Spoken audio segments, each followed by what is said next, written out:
Magandang umaga po mga kapatid. Isang kagalakan na muli po tayong magkasama-sama sa araw ng pagsamba sa buwan ng September, month of stewardship with the theme Kristiyanong Katiwala sa panahon ng crisis. Samahan niyo po ako mga minamahal sa pagtunghay sa banal na kasulatan. Makibukas po kayo sa akin sa aklat ng Ikalawang Korinto, 2 Corinthians chapter 8, verse 1 to 5.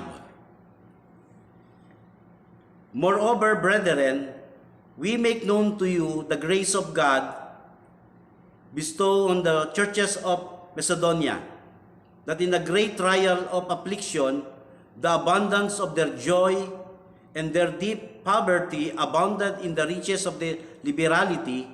For I bear witness that according to their ability, yes, beyond their ability, they were freely willing, imploring us with much urgency that we would receive the gift and the fellowship of the ministering to the saint.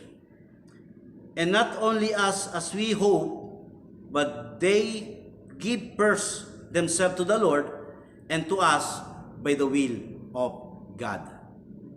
May the Lord bless upon His reading of His Word. Tayo po'y manalangin. Let's pray. Salamat po, dakilang Diyos, sa umagang ito. Salamat sapagkat muli po kaming pinagtipon-tipon mo sa araw ng pagsamba. At bahagi nito, Panginoon, ay ang pag-aaral ng iyong mga salita. Dalangin namin samahan niyo po kami. Ipagkaloob niyo po sa amin ang sapat na pagkaunawa, karunungan, sa mga bagay na amin pong tatalakayin. Kami po ay matuto at ang amin pong matutunan may apply sa aming buhay sa iyong kaluwalhatian. Purihin ka, dakilang Diyos, dalangin namin lahat ng ito sa pangalan ni Jesus. Let everybody say, Amen. Amen. Ano nga po ba ang matutunan natin sa sulat ni Apostol Pablo sa mga kapatid sa Korinto? Sulat ni Apostol Pablo sa mga mananampalataya sa Korinto sa pamagitan ng mga kapatid sa Macedonia. And in connection with our theme, Kristiyanong Katiwala sa panahon ng crisis, and in connection to our month of stewardship, ano ang matutunan natin, ano ang dapat nating matutunan at may apply sa buhay natin. By the way, our topic for today is joyful giving in times of crisis. Maligayang pagkakaloob sa gitna ng kahirapan. At ito nga po ay matutunan natin sa mga kapatid natin sa Macedonia. Una, they give even they were in condition of great trial. Basahin po natin ang talatang 2. Ang dinanas silang paghihirap ay naging pagsubok sa kanila na nagdudulot ng kasaganahan sa kanilang kagalakan sa gitna ng matinding karukahan. At ito ay ang lalong sumasagana sa matapat na pagbibigay. Like us, brother and sister in Macedonian churches, they are experiencing great trial. May matindi pong pagsubok na kinakaharap. Tulad natin, lahat po tayo may mga pagsubok na pinagdaraanan. Lahat po tayo may mga problema sa buhay. Lahat po tayo dumadaan po sa tinatawag na pandemic crisis because of COVID-19. At ang ating po mga kapatid sa Macedonia, mula sa sulat ni Apostol Pablo sa mga taga-Korinto, ay dumaraan din sa mga pagsubok sa buhay. At ano ang uri ng pagsubok na kanilang pinagdaraanan? Ang sabi po dyan, balikan natin ang verse 2. Paghihirap na naging pagsubok sa kanila. They are experiencing trials. Yung paghihirap na naging pagsubok ng kanilang buhay. At anong uri nga po ito? Ang sabi po diyan, matinding karukhaan. Matinding karukhaan. Alam niyo po, kung mauunawaan lang natin itong salitang ito po ay isang malalim na paghihirap. Karukhaan. Subalit meron pong dakilang bagay na naganap sa buhay po nila. At ano po yon? Dumating po ang tinatawag na kasaganahan sa kanilang kagalakan. Hindi po ito yung tipong parang kapag ang isang tao po ay dumaraan sa pagsubok, para bagang siya ay lulugulugo. Parang pasan niya ang daigdig. Pasan niya ang buong mundo. Ang mga kapatid sa Macedonia, dumaan po sa matinding karukhaan, and yet, they experience yung kasaganahan sa gitna ng kanilang kagalakan. Kapatid, ito po yung gusto kong makita nating lahat. That even in times of great trial, meron pong kasaganahang darating sa buhay po natin na magdudulot ng malaking kagalakan sa bawat isa po sa atin. Hindi pa po tapos ang mundo. We're just in the way of trials. Nandun po tayo sa mga daan ng mga pagsubok. Hindi pa po tapos ang sanlibutan. Darating po ang kasaganahan sa buhay. I-claim po natin yan, kapatid. I would like to encourage you, mula po sa inyong kinaroroonan, let us all claim the truth. Meron pong darating na kasaganahan sa gitna ng kahirapan. Amen? Sabihin nga po natin, mga kapatid, may darating na kasaganahan sa gitna ng kahirapan. Ulitin po natin, may darating na kasaganahan sa gitna ng kahirapan. Purihin ang Diyos. At yon ang naranasan ng mga kapatid natin sa Macedonia. Ang dinanas nilang paghihirap ay naging pagsubok sa kanila na nagdulot ng kasaganahan sa kanilang kagalakan sa gitna ng matinding karukhaan. At ito ay lalong sumagana sa matapat na pagbibigay. Lalo pong sumagana sa tapat na pagbibigay. They were in test in giving. And the result of it, great joy in their life. Abundant joy in their life. Meron pong kasaganahang dumating sa buhay po nila. At dumating po yung joy sa buhay po nila. At yun din po yung mararanasan natin. But we need to be faithful in giving. Like Macedonian brother.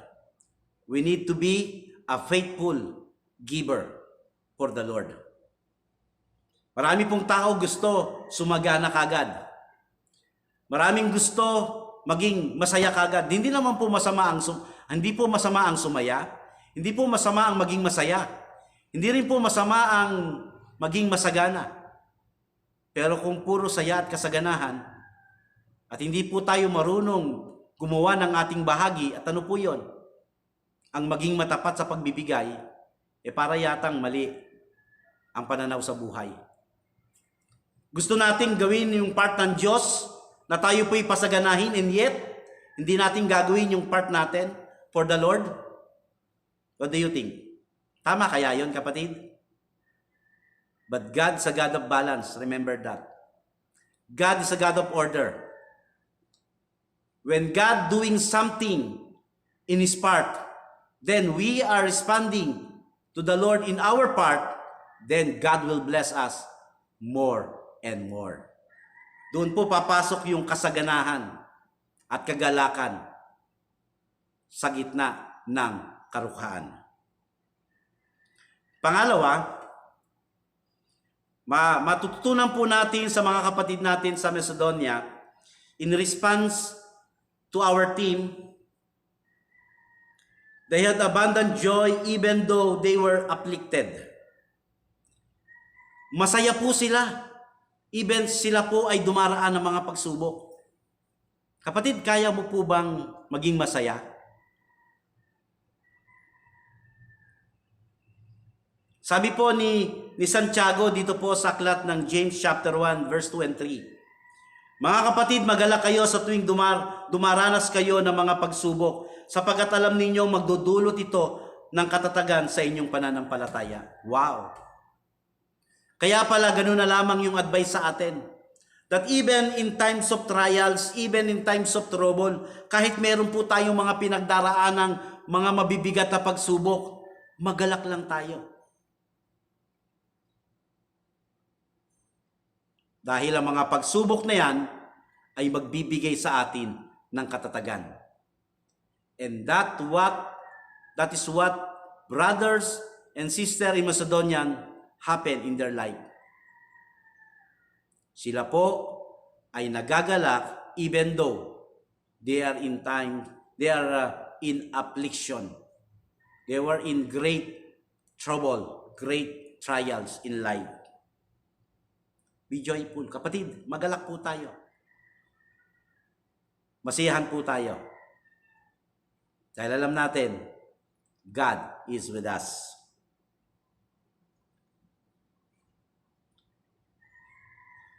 Pangatlo, despite of their economic status and their deep poverty, they were liberal in their giving. Dumaraan po sila sa sadsad at mahirap na ekonomiya ng buhay. Tandaan po natin, bakit po ba meron silang paghihirap na dinadaanan? They are facing famine. Meron po silang taggutom na nararanasan during that time. At sila po ay pinagtatrabaho ng mabigat. Pinagbabayad ng mga Romano ng labis-labis sa kanila po mga taxes. Ang hirap po yun. And yet, they learn how to give. Nagbigay po sila ng isang matinding paraan ng pagkakaloob. Sa Lucas chapter 21 verse 3, sinabi ni Jesus, sinasabi ko sa inyo ang totoo, mas malaki ang binigay ng biyudang iyon kaysa kanilang lahat. When everybody is in full in line, dala-dala po yung mga kaloob. Alam niyo po, meron pong isang biyuda na nagbigay na ang kanya pong ibinigay ay yung lahat sa kanyang buhay at wala nang natira. Grabe, siguro yung bulungan ng panahon na yon, yun lang yung binigay niya. Hindi na siya nahiya. Siguro may mga ganong sumbat na nangyayari. But sa balong ito, very proud na ibinigay niya kasi kung ano yung meron siya, ibinigay niyang lahat sa Panginoon. Yun po yung tinatawag na liberal giving. Ang tindi po.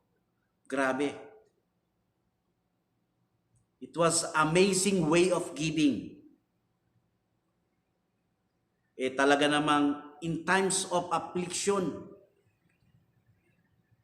nagbigay po itong mga kapatid sa Macedonia.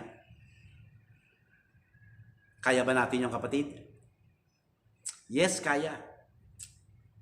You can give everything in your life in the Lord. Hindi po kalugian ang pagbibigay. Sa totoo lang po. Ulitin ko po, hindi po kalugian ang pagkakaloob sa Panginoon. Hindi po kawalan at kahirapan ang dulot kapag tayo po ay nagbibigay. Parang ano po tayo, katulad tayo ng talbos ng kamote. Alam niyo po ba yung talbos ng kamote? Bukod sa masarap, talagang amazing na paboritong ulam ng mga Pilipino. Bakit po? The more na tinatalbosan mo ang talbos ng kamote, the more na binabawasan mo yung kanyang mga dahon, the more na lumalago siya, the more na dumadami pa siya. Hindi po kawalan sa kanya ang talbusan siya, kundi kagalakan kasi lalo pa siyang dumadami, lalo pa siyang lumalago. Kaya kapatid, kaya nasasabi ko po, we are like talbos ng kamote. Na the more na tayo po'y tinatalbusan, the more we give, alam natin yon. Anong kasunod? The more we give, sabihin nga natin, the more God bless us. Higit tayong pagpapalain ng ating Panginoon. Pang-apat, they went beyond their power and ability. Sila po ay nangbigay ng higit sa kanilang makakaya. Wow. Tingnan po natin yung verse 3. Ito ay sapagkat pinatotohanan ko na ayon sa kanilang kakayahan at higit pa sa kanilang kakayahan, sila ay lalong nagkusa. Lalong nagkusa. Hindi ho sila pinilit ni Apostol Pablo, mga kapatid, tayo po'y magbigay sa Panginoon. Tulungan po natin ang mga kapatid sa Panginoong naghihirap. Wala pong ganong encouragement. But rather, ano po ang nangyari?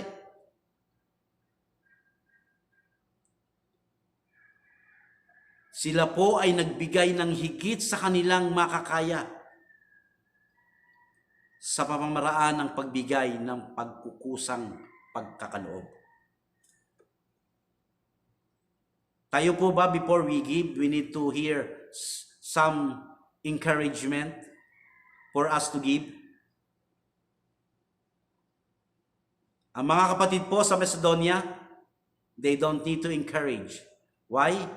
Kasi meron po silang kusang pagbibigay. At ang kanilang pagbibigay, beyond their ability. Higit sa kanilang makakaya. Kaya po, pinagpala ng Diyos ang kanilang buhay.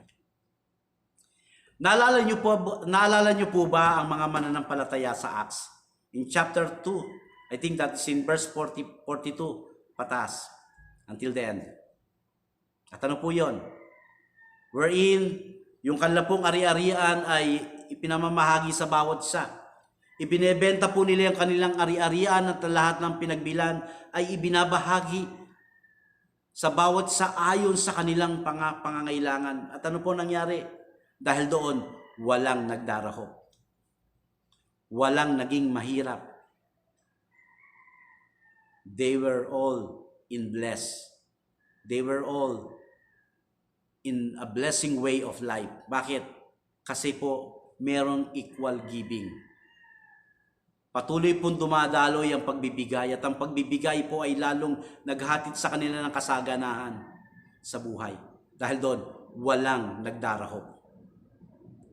Walang naging mahirap sa Panginoon.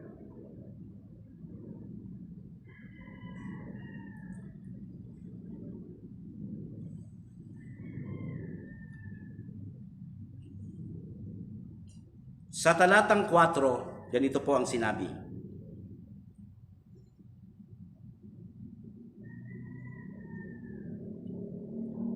Sa maraming pakikiusap, namamanhik sila sa amin na ipagkaloob namin sa kanila ang karapatang makikipag-isa sa paglilingkod para sa mga pinabanal.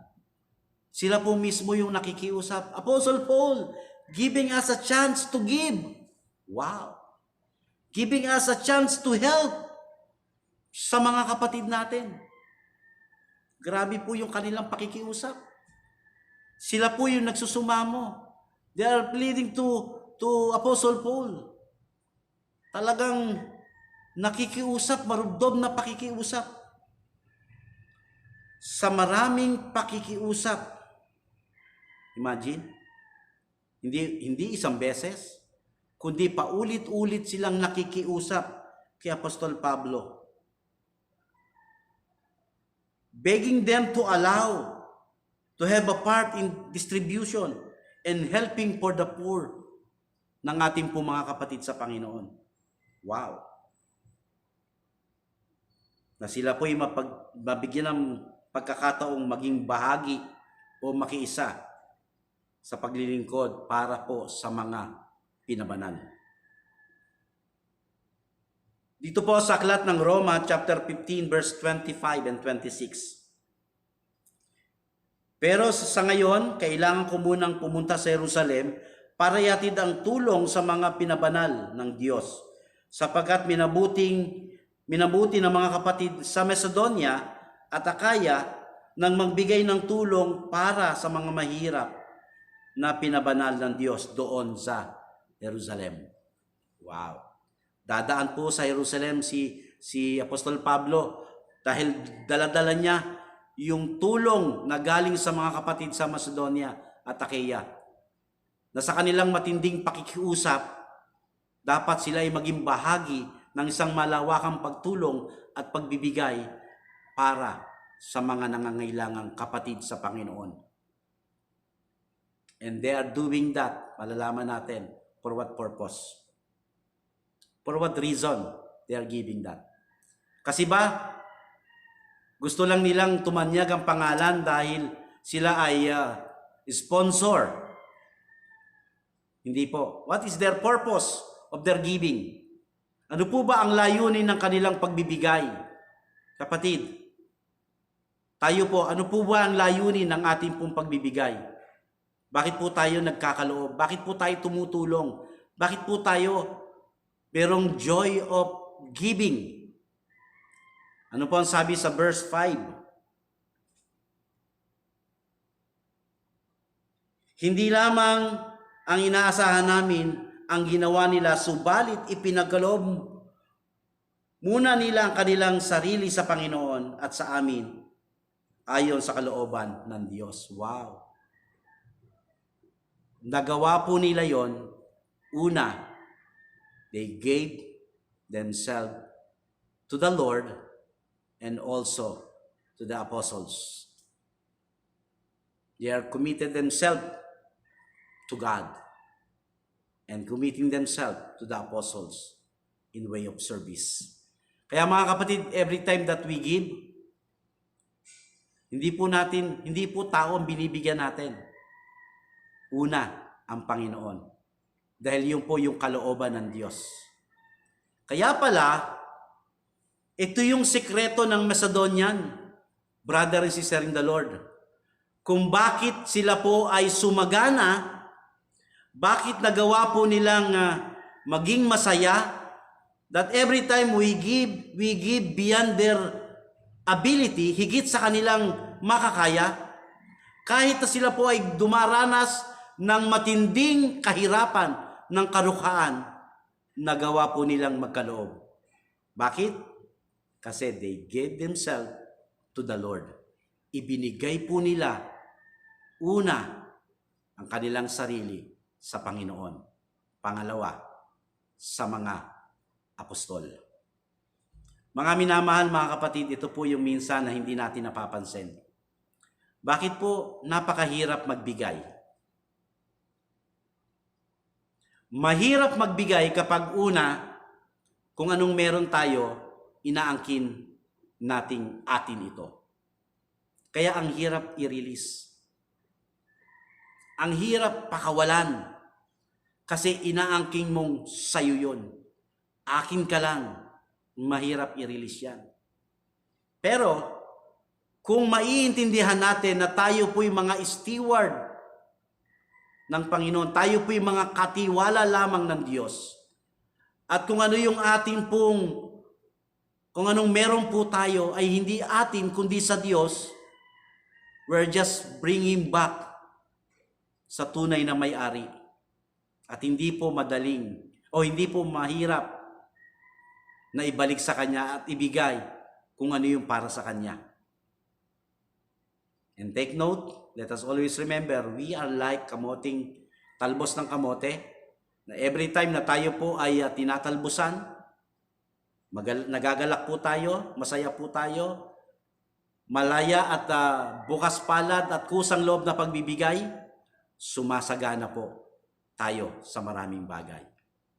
Kapatid, I am telling this, hindi para sabihin, para sumagana ka, magbigay ka. Hindi po. Kundi kung ano yung nararapat, magbigay tayo kasi we are just an steward in this world. Mga katiwala lang po tayo. Stewardship of the Lord. Mga katiwala lang po tayo. At siya po yung tunay na may-ari. At kapag ginawa po natin yung nararapat bilang mga katiwala, tayo po'y pagpapalain. Darating po ang kasaganahan sa buhay natin. Katulad ng dumating kasaganahan sa buhay ng mga kapatid sa Macedonia na kahit sa gitna ng kahirapan, dumating po ang kasaganahan sa kanila pong buhay. Nawa mga kapatid, ito po ay magsilbing paalala sa atin na tayo po'y mga katiwala lamang na marapat na tumanggap ng pagpapala mula sa Panginoon at marapat na kusang loob na nagbibigay para sa ating Diyos. Magandang umaga po, pagpalain tayo ng ating Panginoon. God bless you all.